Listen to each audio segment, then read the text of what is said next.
Good afternoon. This is Brett Hayworth for Siouxland Public Media News. As more people spoke up in a public meeting calling for the resignation of Supervisor Jeremy Taylor, the Woodbury County Board of Supervisors on Tuesday voted unanimously to strip Taylor of his vice chairman role after his continuing refusal to resign following his wife's federal conviction on 52 counts of voter fraud.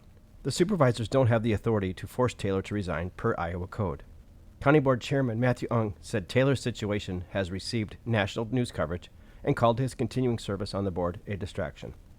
County Auditor Pat Gill explained Tuesday 3 possible avenues to have Taylor removed.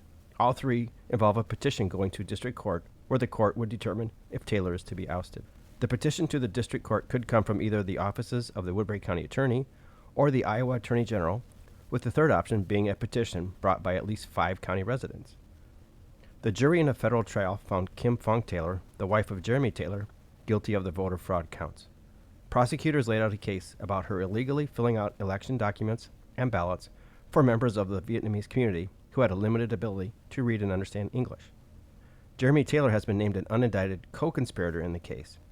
Taylor plans to complete his 4-year supervisor term through the end of 2024, and on Tuesday said he takes his role seriously to best represent Woodbury County residents. 2 people affiliated with Siouxland labor unions at the meeting said Taylor should resign after his wife's fraud convictions. One of the unions represents deputies and jailers working in the county sheriff's office. Secondly, Craig Levine of the Western Iowa Labor Federation said that group would like to see the Iowa Attorney General remove Taylor. Taylor listened but made no comments to those assertions.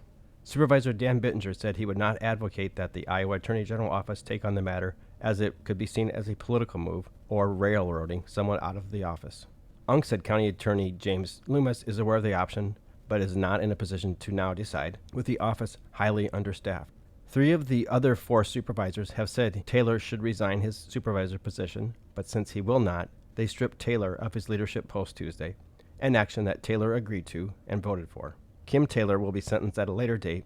For Siouxland Public Media News, I'm Brett Hayworth.